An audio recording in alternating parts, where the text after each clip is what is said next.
Hello and welcome to another ATP Geopolitics video with myself, Jonathan MS Pierce. This is a Ukraine War Update Extra video, giving you extra information and tidbits to get your teeth into to give you a greater understanding of the war in Ukraine. I'm going to start with a big thread and finish with one, and this is one from Tatarigami. Tatarigami usually gives us information on what's going on in Vuhledar. It's got some sources there, and also on how the makeup of the Russian army is changing. It used to be sort of battalion tactical groups and these large, almost self-contained army units, if you like, would be used, and they've moved towards much smaller infantry-based groups with support units and so on. And we talked through that in a previous video. Here's another one of his threads. In my previous analysis, I explored the armament and role of assault units. However, their actual effectiveness and structure often differs from what is written in manuals. To provide a more realistic perspective, I'll share a final insight about assault units. To begin with, it's crucial to differentiate between temporary and permanent assault units. Assault units that are integrated into a battalion, regiment, or brigade structure are called storm units. Their size can range from a company to a reinforced battalion. These lists give you the difference between temporary units and permanent or storm units. So he says of temporary units, there are also temporary assault units or groups assembled within a regiment or battalion for a specific assault operation. They do not have number, name, defined structure, regular commanders, or armament, but are instead tailored to each mission's specific requirements. He says that the difference between these two: limited combat effectiveness of temporary groups, the insufficient time is allocated to develop coordination or cooperation. That will have an effect on morale. So the overall morale and motivation is low because these are temporary groups put together for particular operations and then kind of disband and you go somewhere else. Temporary commanders typically functions as a company or platoon, and the armament and structure can vary greatly, but a more permanent units such as these storm units have permanent commanders. Although morale can vary, it's going to be probably better than temporary units. Typically functions as a company or battalion size force, and the combat effectiveness varies, and they are given time to develop their coordination and cooperation, although that is itself varied as well. Temporary assault formations are created for specific missions and do not receive additional training or time to build unit coordination. Once a mission is completed, the formation is disbanded and soldiers return to their regular platoons and companies until the next task. For instance, if the enemy detects that Ukrainian defenders have only 10 soldiers in a trench with no significant anti-tank weaponry, they may form an assault group with a 5-to-1 advantage and support it with a few tanks to increase their chances of success. Based on personal anecdotes gathered across the front line, the quality of temporary assault units is questionable. These units have displayed a propensity to retreat after initial losses and often lack proper communication, leading to difficulties in coordinating their actions. Furthermore, they have been vulnerable to deception, with many being misled into launching premature assaults under false pretenses such as the purported destruction of Ukrainian positions by artillery fire. Permanent assault units called Storm are integrated into the structure and have formal commanders. The quality of their training can vary widely depending on the unit forming the Storm unit, ranging from no training to rigorous and serious training. So here you might have 40 to 80 personnel, 2 to 4 sort of infantry fighting vehicles or APCs, and a couple of tanks. Storm assault unit is typically comprised of an assault company along with 1 or 2 tanks and several APCs that are utilized to transport infantry to the front lines. These units may also be deployed on foot or transported on top of tanks depending on the situation. It seems that the Russian command, possibly influenced by Wagner, has made a decision to establish storm units for breakthrough assault missions. As a result, the success of these units will depend heavily on the resources and competence of the brigade itself. Some storm units received extensive training and experienced instructors to build teamwork, while others were hastily assembled from unwanted soldiers to fulfill orders, leading to varied levels of quality. And we're back to this difference between the temporary and permanent, and within that permanent storm units there's a high degree of variability. It's worth noting that certain storm units were transformed into penal units where officers placed problematic or disobedient soldiers. There have been at least 2 documented cases where officers used the threat of transferring soldiers to these units as a means of extortion. While not flaws, some storm units have proven to be formidable in assault missions. While not without flaws, some storm units have proven to be formidable in assault missions. Their adaptability and flexibility allows them to successfully locate and engage weak points in static and non-maneuverable defenses. And we've seen this from both sides. He's kind of like driving up on APCs or IFVs, dismounting, doing your thing, getting supported. This is combined arms sort of going on here, and that you would assume there would have been drone activity beforehand to do the recce, work out what's going on, etc., etc. My assessment suggests that the Kremlin is conducting a large-scale, ongoing experiment to adapt to the challenges. Field commanders are attempting to implement directives from their superiors with varying degrees of success, ranging from full execution to mere imitation. The enemy's shift in military strategy from a focus on divisions and armies to smaller battalions and companies may suggest limited capabilities. The creation of assault groups indicates a willingness to continue grinding offensive operations, albeit on a smaller scale.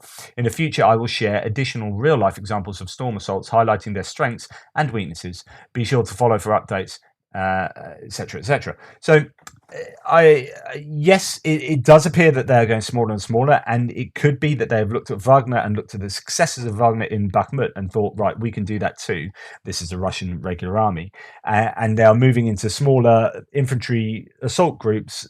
Supported quite often, you'll get these supported by, as you saw in the previous tweet threads, either automatic grenade launchers or mortar or both, heavy machine gun units, so on and so forth. So there will be different ways of doing this, but it won't. I mean, yeah, in some cases you've just got human waves done in a very Wagner style, but they are not entirely like that, and that isn't representative of everything that Wagner do. There have been some very successful assault units used in this kind of way. It'd be interesting to see, going forward, especially with what is supposedly the Russian offensive, how we see their attacks. I guess evolve. Michael Kaufman was talking in a recent podcast about his experience in Bakhmut, that the Ukrainian soldiers on the front line or in Bakhmut were saying, yeah, we have seen that the Russians are adapting. They do adapt. They are adaptable force, because there have been lots of claims that they just aren't adaptable. The whole Soviet way of doing things, a real hierarchical, problematic command structure, and there's no reactivity on the front lines. You follow your orders from the command at the top, but that's that. While that has been a problem, it might not be entirely a consistent problem. It could be that the Russians are indeed showing signs of adaptivity in certain places, at least. Now, I'm showing you this video not because this is anything particularly interesting, but it's something I've been meaning to say for some time. In fact, back in autumn. Now, this is just a vehicle getting blown up. ID drops it, an explosive. It looks like they've got things that can catch fire easily just stored on top, possibly even ammunition crates stored on the top of a vehicle. That's super dangerous. What I wanted to talk about, I mean, that is good that they put a camouflage net on top of that to try and protect it from aerial reconnaissance. However, the problem is this. And this is particularly the case in snow. And there's been a bunch of videos that I've wanted to show you. When you are doing reconnaissance in the air in drones, it appears to me, at least, that it's very easy to spot a number of vehicles because of the tracks they leave. And you see these circular tracks in the middle of agricultural fields where they've dug themselves a nice kind of signpost to them saying, we are here, we have driven in circles and parked here. Even if you can't see us from the actual outline of the vehicle, you can see us because of all these massive track marks in the ground and in the snow that, as I say, is particularly visible. And I wonder how useful these tracks have been for spotting vehicles, and how difficult it is to drive across agricultural land, across fields. You think, if you drive along a road, you can't be seen driving along the road, right? Because you don't leave your tracks. It's a tarmac road or asphalt road. You drive along that, and then you come off it in the verge somewhere, and you hide in some trees, and there's no sign of you. But if you're driving on across fields, then you are quite easy to track and see from above, and that indeed can lead to your demise, as we can see from that footage. This is an interesting anecdote, though the first paragraph is corrected down below to supposedly actually what happened, because if that initial story up here happened, then it's actually a war crime. So it says update, and this is the Ukrainians here. Update, additional information I gathered on this indicates it is partly true. The transponder, so what happens? Okay, what happened? A Russian aircraft went down, and then when they go down, the pilot sets up a transponder that then alerts in this case, the Russians to the fact that a pilot is down, and they need to get that pilot out. That pilot has got information, but that pilot has also got expertise. So you need to get them out. So they then send rescue helicopters if it's doable to do so, if it's not completely behind enemy lines. But if it's somewhere near the front line, here in this case, the Ukrainians put up an ambush, and then what's happened was the rescue helicopter was sent with infantry for security and ended up being ambushed. Of the 11 on the helicopter, 2 survived and were captured, one of which, a pilot, had been on fire. Okay, now 2 things to say about this.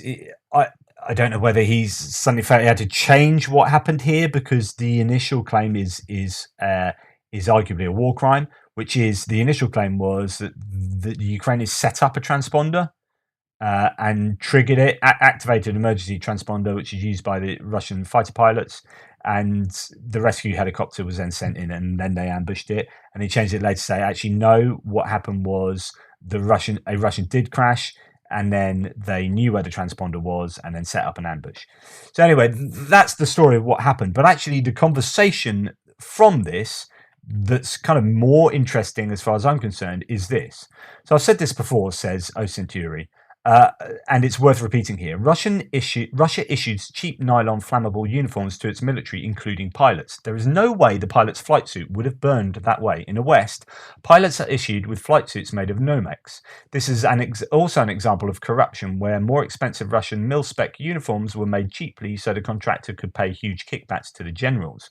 So this is this picture here that shows the Russian who had been on fire, and if that was a proper flight suit, that just simply wouldn't have happened. Trent Telenko, who's a logistics guru, takes us on and says, it's interesting on a number of levels, as fire resistance Nomex coveralls were used as standard equipment to US Army tank crews since the late 1980s.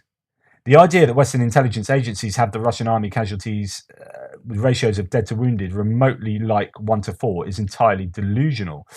So Trent Telenko has been saying for a long time that there are far more killed to wounded than many of the official figures estimate. And he brings into play all these ideas that the golden hour, and is it the platinum 5 minutes or whatever. If you don't get medical aid in these timeframes, then you're going to die. Russians are really bad at that, etc., etc. And he goes into all these details to say that the Russian casualty ratios, or wounded to dead ratios, are much, much worse for the Russians. And here he continues that case. So given 1970s era AFV design, so armored fighting vehicles, keeping the crew and ammo together, the lack of fire resistant clothing and body armor, utterly rubbish casualty evacuation, and poor healthcare system for the wounded that has gotten far worse as waves of Mobics have arrived since September 22, has led to this very poor ratio. If the Russian dead to wounded ratio is as good as 2 dead for every 3 wounded, that is being very conservative. Zelensky talked recently about in Bakhmut he had 1,100 dead and 1,500 severely wounded in the last week. And if that's your wounded to dead ratio, because severely wounded might not take into account all wounded, so there's some elbow room there. But that's a 1 to 1 point, well, less than that's a 1 to 1.4, I guess, or there or thereabouts. That's really, really bad figures for the Russians. Anyway, there you go. Just something. Just again, it's sometimes it's these little things. You concentrate on the little things like the burning of a suit, and think, right, what does this tell us? Okay, I'm going to go to a John Oliver quote, not the John Oliver. It'd be great if it was, but it's not.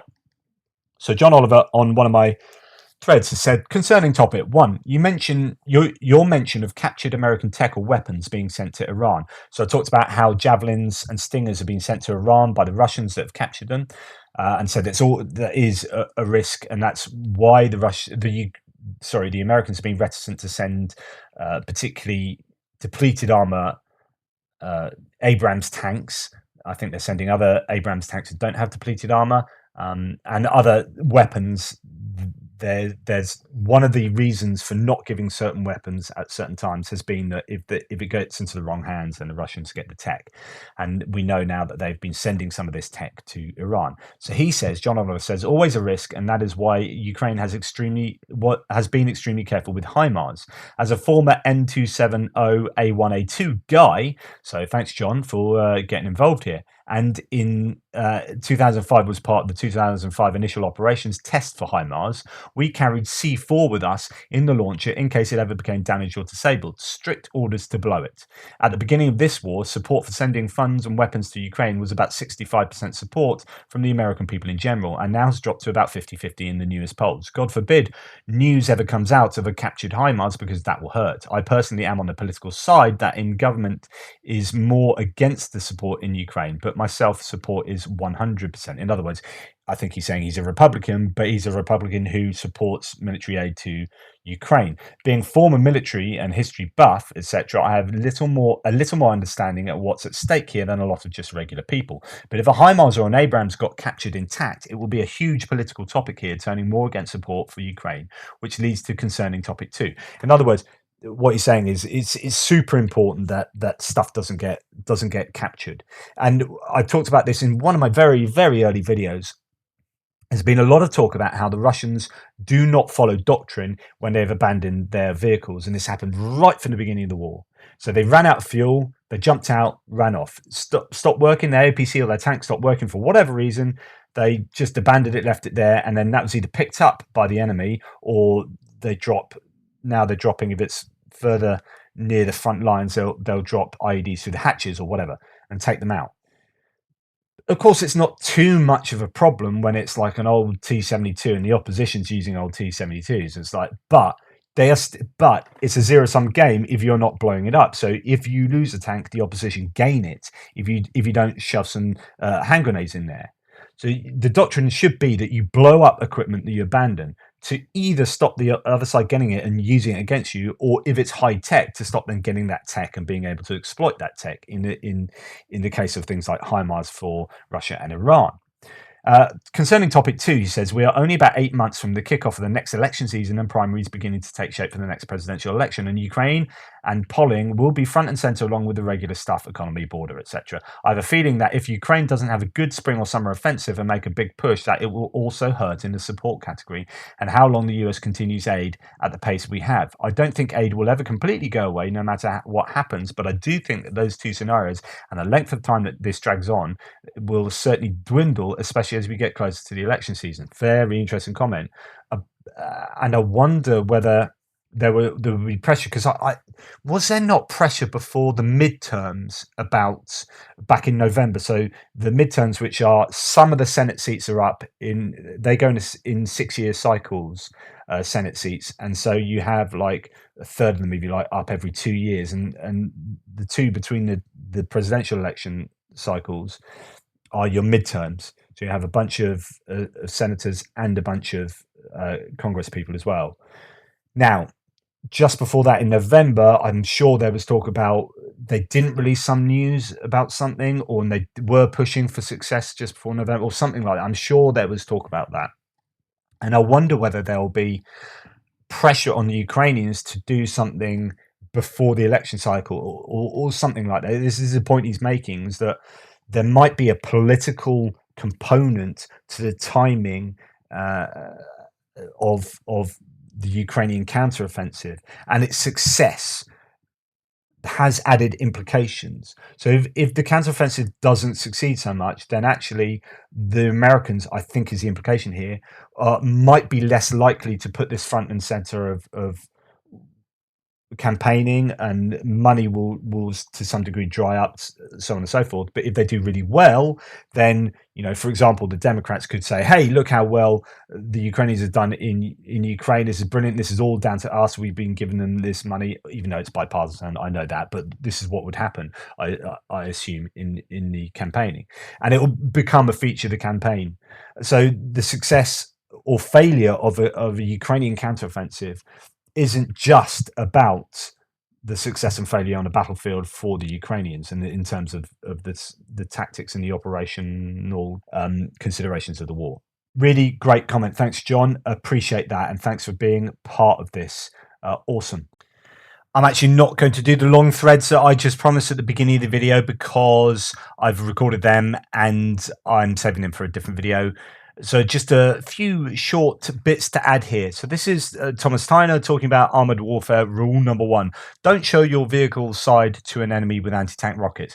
This is a cautionary tale that when sending in tanks, you need combined arms going on. You need infantry fighting vehicles with a bunch of infantry getting out of them and then combing the area for ATGMs.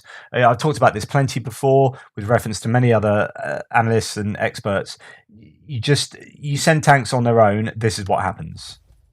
Опа, опа, опа, що це воно горить? Горить. So that tank has been hit from the side, just been taken out, driving past trenches, bosh.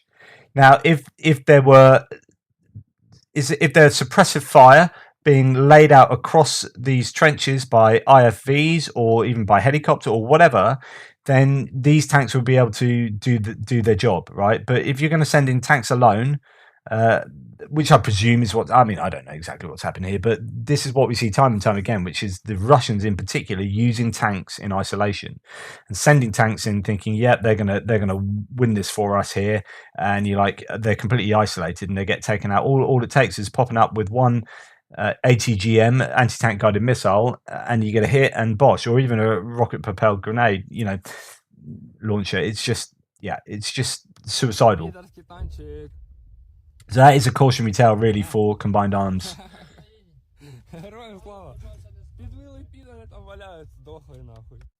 I don't know what he's saying, but yeah. Russians here. This is Russian.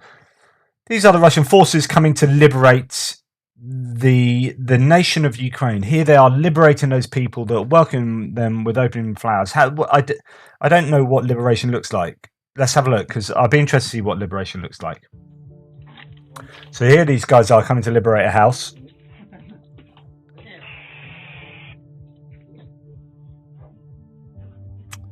Interesting. They're looking through the house. Oh, right. No, they're stealing stuff. That's it. Oh, I didn't realise liberation was stealing. It's interesting.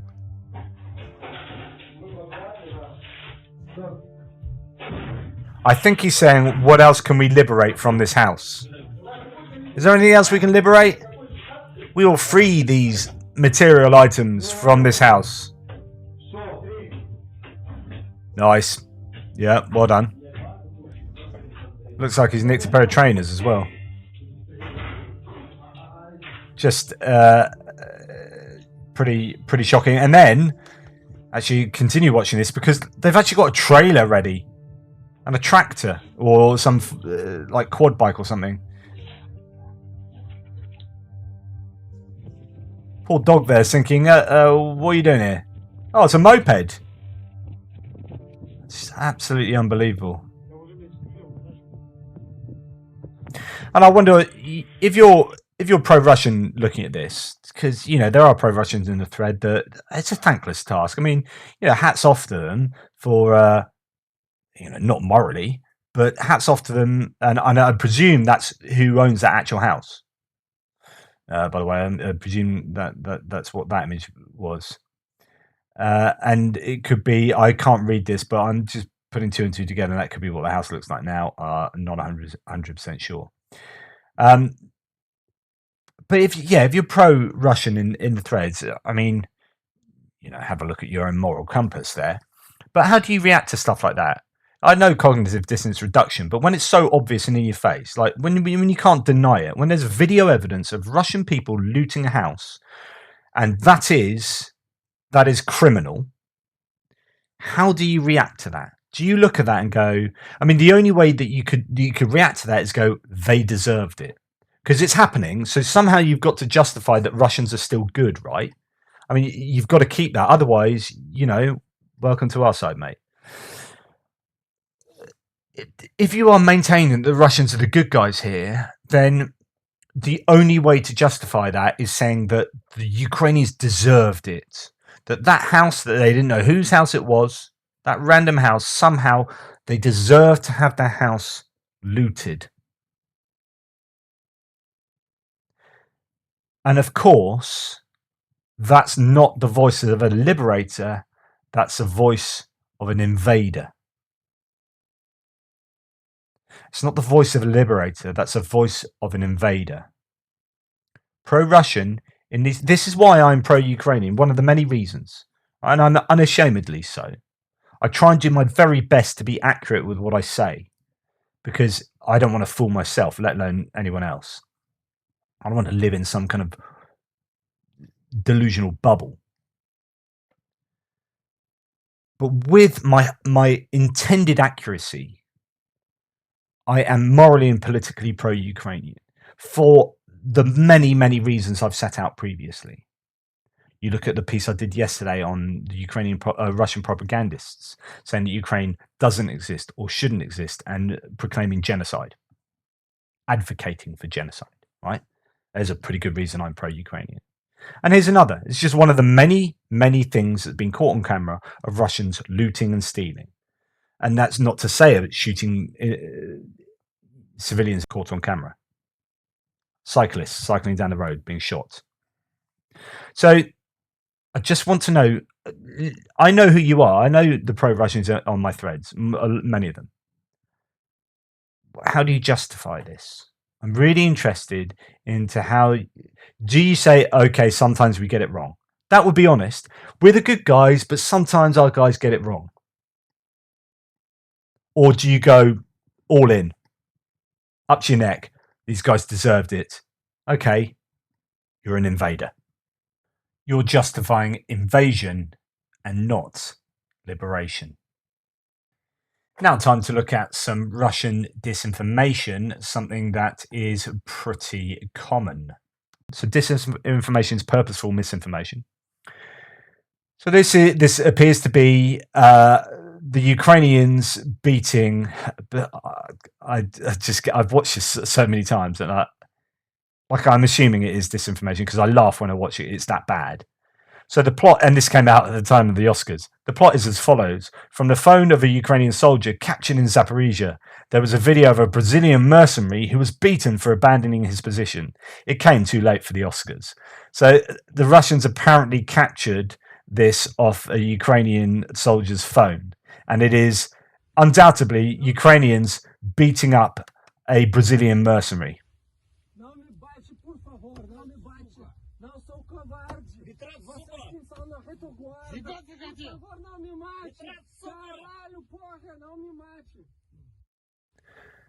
I'm showing you that because I don't think that is anyone getting beaten up. I'm showing that because it's someone being lightly tapped on the back of a stick and people shouting at him and him writhing around on the ground before,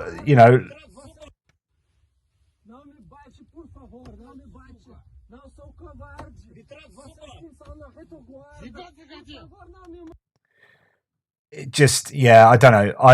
I think that is misinformation. That is disinformation. That is, as has been suggested here, incredibly bad acting. Let me know what you think. It's worth then looking at the conversation below, which says he's not Brazilian but Portuguese. So the claim is that he's Brazilian, right? And this is very clearly from the Russian claim about this. He's Brazilian. There's no accent in Brazil or Russian culture for volunteers, but there are some Brazilians in the Ukrainian volunteer army. he's clearly Portuguese, or else a Brazilian who spent his life in Portugal. He's European for sure. Someone says no such pronunciation in Portugal. Native Portuguese here. Seems like he's been learning Portuguese in Google. It could be he's not Brazilian, or he might come from some African country. Russia has some strongholds in Africa. Most Brazilians that have lived in Portugal for a long time keep their accent, and this is neither Portuguese nor Brazilian. He doesn't even know how to pronounce Retaguarda. I guess he's Russian. So on and so forth.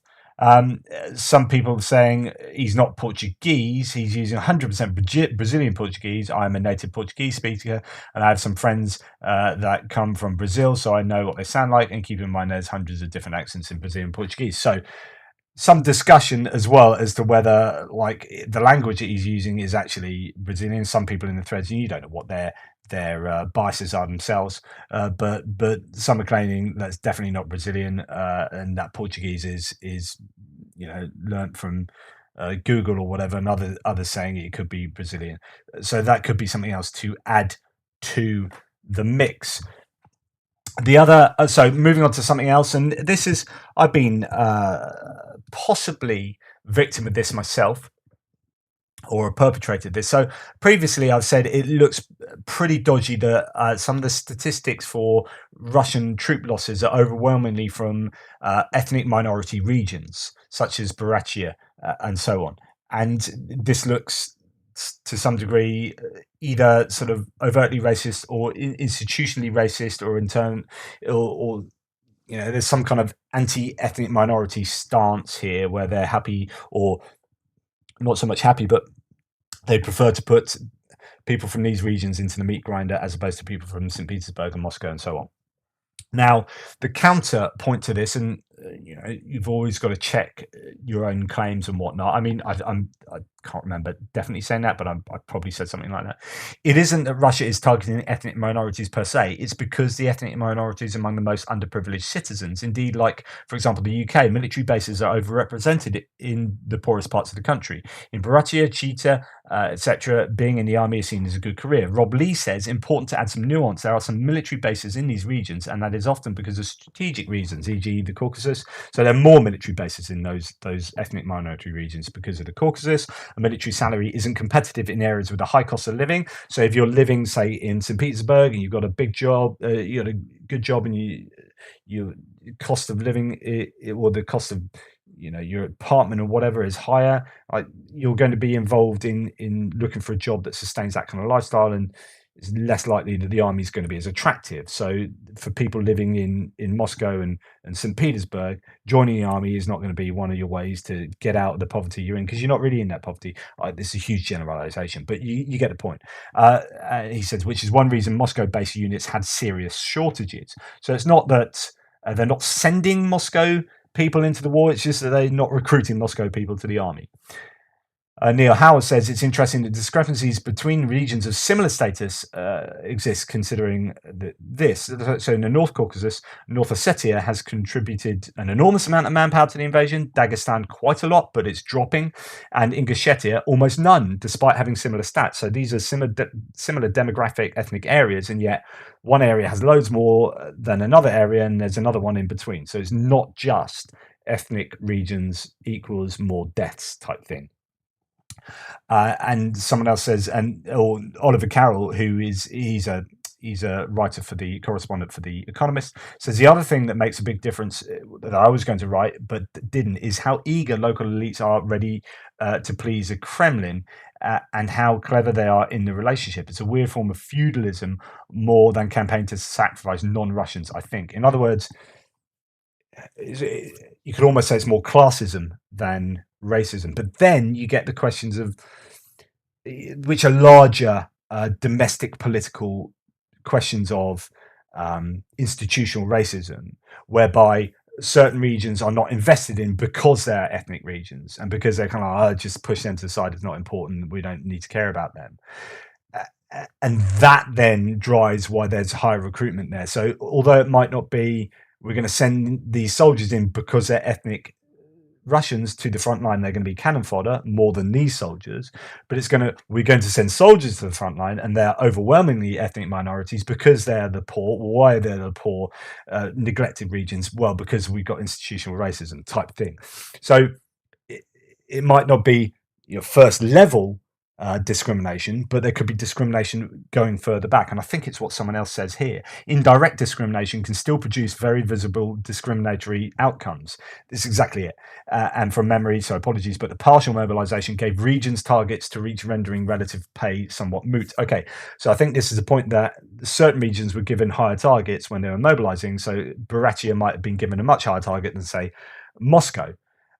Relative to the population. So then that's a result. Well, why would you do that? Well, because we're from Moscow, so and we're making the rules, and we're all from here, and it's my friends and family, and more likely to get called up. So we'll give them a slightly higher target, so that there's less chance that me and my friends are going to be called up, or families, and so on. So I think there's ways that discrimination can work at very many different levels. So I think there is call for nuance here, but it doesn't necessarily mean that discrimination isn't off the cards. The fact that people from these ethnic minorities are dying at a greater rate, at a disproportional rate. And speaking of ethnic minority regions, so let's go to Buryatia here. This is a Daily Star article, and I almost showed you this video a couple of months ago, and I don't know why I didn't in the end. I just didn't fit it in. I just didn't do it. But anyway, it's just a fascinating video. This a weird Russian army recruitment video with glam gun-toting women sexualizes Ukraine war. Military recruitment videos have continued to try to airbrush the image of the atrocities in Ukraine, and one recent recruitment drive appears to be trying to sexualize the invasion. And it is just a bizarre video. So I'm going to leave you with this. And it's definitely an interesting one.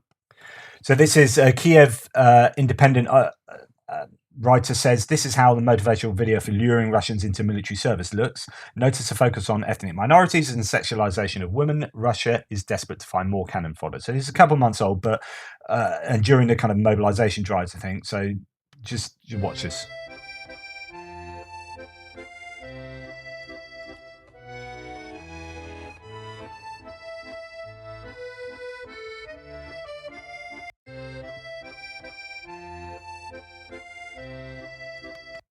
Just these sultry looks, women in uniform, covered in makeup, using like 1940s machine guns and very old looking tank that's had a bit of a paint job, but just really old radio systems. Just, oh my goodness. Anyway, what a bizarre recruitment video that is. I assume it's a recruitment video, not just taken from some movie somewhere. But there you go. Anyway, that is that.